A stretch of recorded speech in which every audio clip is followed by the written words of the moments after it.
Welcome back to One Consciousness. This week, there has been over a week since I got the message through from one of my horses to put onto the video.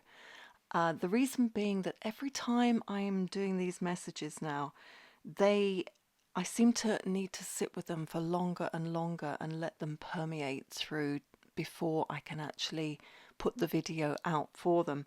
So their messages, for anyone who's been listening all the way through, they build on each other week after week after week. And you can either take them at a more, let's say, superficial level, or you can look at them from a much deeper level and really sit with them and let their energy work all of its way through you and do what it is there to do. They are the absolute masters of energy. And it's very interesting that this message came up around the time of the full moon. And since then, we have had everything that's been going on at the Olympics, both before and now during the Olympics. So many ego-related issues to do with the horses. And their voices are getting louder and louder and louder. Not only did we see this, or have we seen it already several times this year, escaping through London, the royal horses escaping through London twice. You can either look at all these occasions in a logical way, or you can look at them as the build-up of the horses shouting louder and louder at us. It's not that the horses are voiceless. They have voices, and they have very loud voices, particularly at the moment. They are trying to show us exactly in which direction we need to move for the new earth. They are guiding us all the way. Just look at their eyes in the Olympics. Look at their eyes in pain and distress. And look at the humans and the absolute disconnect that's going on between them. But the horses are speaking very loudly to us. I always relate this to people that speak different languages, that we look at them and we feel detached from them in a way because they speak a different language. We feel we can't communicate, but it doesn't mean that they don't have a voice because they speak a different language. Those people do have a voice. It's just about us learning their language or them learning our language. It's exactly the same with the horses. And now it's time for us to learn their language, to really understand them, and to see how they are guiding us in through this transition phase into the new earth. So on that note, I'm going to start looking now at their message that they gave me at the time of the full moon. That message contains, as always, information that I've never heard before, that I end up having to look into, to research, which is exactly what they want. They don't want to just spoon feed us with this information. That's not the point. The point is for them to sow the seed with us through their eyes, to sow the seed with us so we go looking. We educate ourselves about what it is that they are telling us, and everything then starts to connect. They connect all the dots for us at a later stage, but it is also about us doing the work and training ourselves to find out what it is they are talking about. So this week they mention what I can only refer to as being an older civilization, let's say, that they referred to as Varicum, the ego of Varicum. And I don't even know if I'm pronouncing that correctly. But I gather it's a time that's BC, 50 BC maybe, leading up to that time, around the time of Julius Caesar. But where the egos, I'm guessing, were very, very prominent at that point. And maybe something about the ego was developed, furthered at that point in time. So if anyone can elaborate further on this, please do direct message me and tell me what that connection is with the human ego. The other phrase they have given me this week is the binary gaseous or gaseous upgrade. And looking into that, this binary gaseous upgrade, air is a binary gas. Apparently, it's a mix of hydrogen and nitrogen in varying different parts. So there must be some reason why they have referred to this binary gaseous upgrade. So I have started looking into this. I can't understand all the academic papers that I'm reading on it at all, but hopefully at some point that will become clear. All I do know is the upgrade of the transition we are going through currently. There is something about the upgrade in the air that I'm guessing is connected with the solar flares and all the changes they are bringing in that is helping to upgrade our systems through that whole process. So now I'm going to go into the horse's message for this week. She says, "It is now time to prepare. Systems are going down everywhere, and this is just the start. This can only go so far, and then they will be stopped before they destroy humanity. The earth is ready for this change, more than ready, and everything has been put into place for the earth's crust to shift. The whales are on alert. They are waiting for the signal. We are all on high alert now," she says. "My other horse is busy preparing the energy between the dimensions. They, referring, I believe, to the deep state, have tried to close them down again," she says. "But they, the horses, and all the animals behind the scenes are opening it all up." So how are they, the deep state, able to close it down? How do they have the power to do that against nature? And she says they've had the systems in place for some time, which are the ultimate to shut everything down and to keep everyone in place until they have manipulated it sufficiently. But nature and the higher interstellar forces will be able to override these actions as they are aware of all the movements. And this process cannot be stopped now, she says.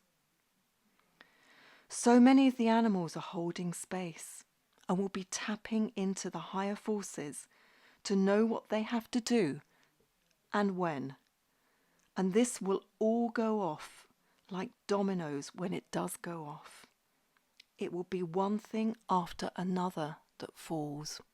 And obviously we are already seeing a lot of evidence about the dominoes falling already. Remember that all of nature will be upgraded at the same time as all of us. So there may be earthly reactions happening that may be very out of the ordinary too. And she's talked about this before. We're already seeing lots of signs of all the volcanoes going off, the solar flares intensifying rapidly. So note that they too are all ascending, and it's important for us all to stay centered in our own energy. We will be provided for in ways that we cannot imagine in our current vibration, in our current frequency, in our current energy. Many current countries are telling everyone to stock up on 2 weeks' worth of food and water supplies. Time will stand still for us as we upgrade, which those of you who have listened to the last couple of videos will already have heard what the horses have to say about that. There will be some reports of solar flashes, and however this happens, it will be coming from the sky. But I'm not sure it's a solar flash that's going to be coming through. And if it is a solar flash, which sun it will be coming from. there are many suns in the sky at this time. So when I ask the horses what type of energy this is, it feels like the reaction coming from the sky and the mix with the tectonic lava. There is this connection to the tectonic lava, an abundance of it. And this will then cause an electromagnetic reaction, she says, in the sky with the galaxy, which will then emit a gas which will be visible in the sky. Or the parting of the skies will be visible, and we will all feel the gas, the energy, the air, and the way it is affecting us, both on a physical, but definitely on a spiritual level. We will all have our own unique upgrade at the time, but all participating in the same binary gaseous upgrade. Above all, there is nothing to fear for the majority of us. It's a harmonious energy to link us into the harmonic chord, she says, the oneness of all life. And in that realm, there is no hierarchy at all.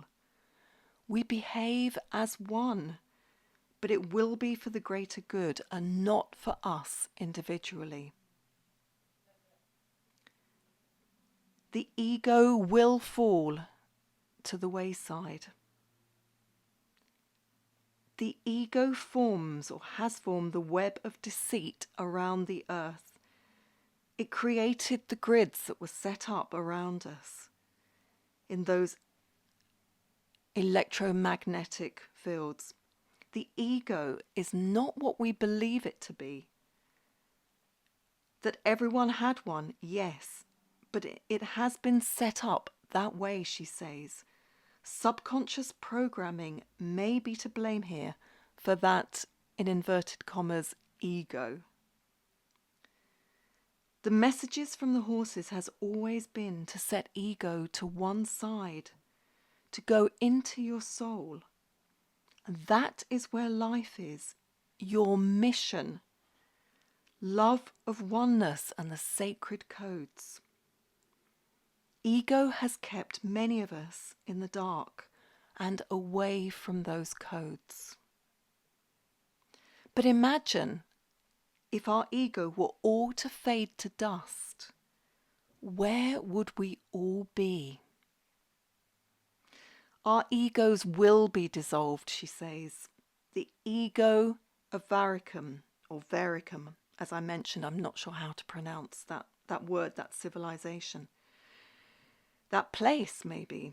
The ego has forced us to question the simplicity of life and joy, and those sayings of, you can't have the light without the dark. Animals are more simple than us, equated to less intelligent. But as we all know now, this is not the truth. We are caught up in the various grids around us. They see through them. The animals, nature, see completely through them. Their intelligence is far more far-reaching, cosmic, guided by the harmonic chord. They are the absolute masters of energy. They work with it constantly, with ours, with the earth, and to prepare for this time. The symbolism of how they work with the earth's energies is astounding, and their level of vibration to convey that energy to us. They have been educating and training us for eons, while most humans are completely unaware. So ask the animals now, ask nature now to show you and to guide you in absolute reverence and love. There is no room for any ego here. And to show you, ask them to show you what they want to as we move into this vast new time, elevated consciousness and of oneness, Be aware what they want to tell you. They want to tell us everything that they know. So be open and ask them to show you in ways that you will understand, and be open to learning consistently and constantly from them now. And with our animals, those that have passed, and our humans also that have passed, and any others connected with us, any other beings that have lost their earthly bodies in this lifetime, they too are preparing behind the scenes. The souls of all different dimensions in the galaxy, they are all preparing now. Be in awe and be in love. And as we transcend these dark times, this dark era, be in reverence and be in love with all those who are guiding us into the new earth.